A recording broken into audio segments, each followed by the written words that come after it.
नमस्कार, आज की बड़ी खबरों में आपका स्वागत है। मैं हूं आपके साथ अनु भारद्वाज और आप देख रहे हैं न्यूज गंगा। आज की बुलेटिन में बात करेंगे कैसे बिहार में बस यात्रा होगी कैशलेस।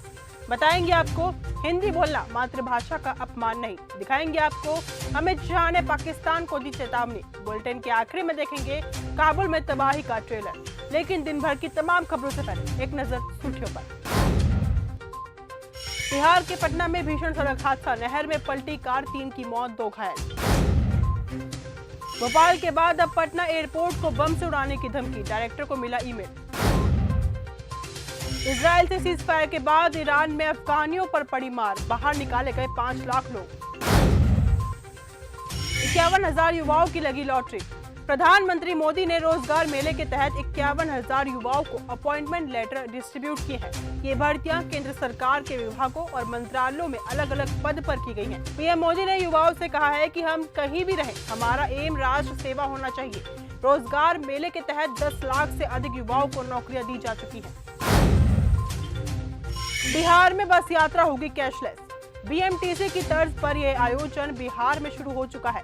बिहार राज्य पथ परिवहन निगम विभाग लंबे समय से ऑनलाइन टिकटिंग सेवा को लेकर कोशिश कर रहा था, जो अब साकार होती नजर आ रही है। बैकफुट पर पीएम सरकार। मध्य प्रदेश में पुलों के घटिया डिजाइन और अधूरी निर्माण प्रक्रिया को लेकर मचे बवाल के बीच अब राज्य सरकार एक्शन मोड में आ चुकी है। पीडब्ल्यूडी ने पूरे प्रदेश के पुलों की व्यापक जांच के आदेश दे दिए हैं। वीएचपी ने शुरू किया सनातनी सर्टिफिकेट देने का अभियान। दिल्ली में वीएचपी कावड़ रूट पर मौजूद दुकानों का निरीक्षण करेगी और इसी के बाद दुकानों को सनातनी सर्टिफिकेट दिए जाएंगे।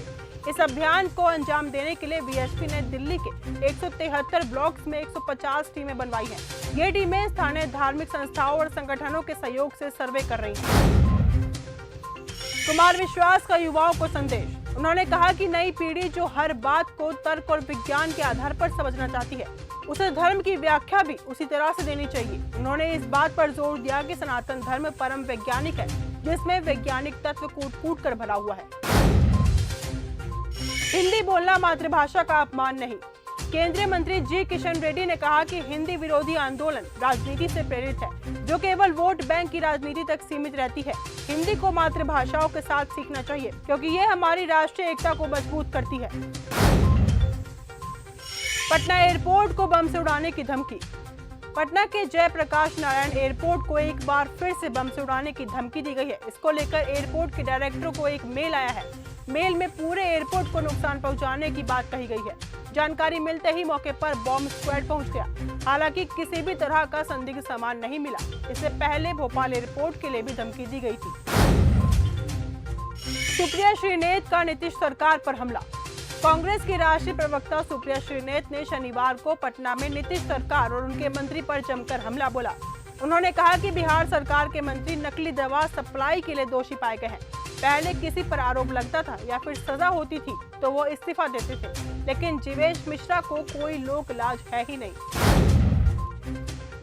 अमित शाह ने पाकिस्तान को दी चेतावनी। गृह मंत्री अमित शाह ने केरल में जनता को संबोधित करते हुए कहा कि अगर केरल का विकास चाहते हैं तो भाजपा का सरकार में आना जरूरी है। उन्होंने आगे कहा कि प्रधानमंत्री मोदी और भाजपा के अलावा कोई भी आतंकवाद को जवाब नहीं दे सकता। हमारी सरकार ने पहलगाम हमले के बाद ऑपरेशन सिंदूर के जरिए आतंकियों को घुसकर मारा है। लाउडस्पीकर मुक्त हो रहे महाराष्ट्र के धार्मिक स्थल। महाराष्ट्र सीएम देवेंद्र फडणवीस ने कहा कि महाराष्ट्र के सभी धार्मिक स्थलों से कुल 3,367 लाउडस्पीकर हटा दिए गए हैं। महाराष्ट्र में अब किसी भी धार्मिक स्थल पर एक भी लाउडस्पीकर नहीं है। उन्होंने कहा कि सब बिना किसी धार्मिक सांप्रदायिक हिंसा के सफल किया गया है। सांसद बनकर परेशान हुई कंगना रनौत। कंगना रनौत ने हाल ही में एक इंटरव्यू में कहा कि उन्हें ये नहीं पता था कि सांसद की जॉब इतनी डिमांडिंग है। उन्हें लगा था कि सांसद बनकर वे अपने दूसरे वर्क कमिटमेंट्स भी पूरा कर पाएंगी। दुनिया का सबसे बड़ा मुस्लिम देश बन जाएगा भारत। मुस्लिम समुदाय दुनिया का सबसे तेजी से बढ़ने वाला धार्मिक समूह बनकर उभरा है, जबकि ईसाई धर्म में वैश्विक जनसंख्या में गिरावट आई है।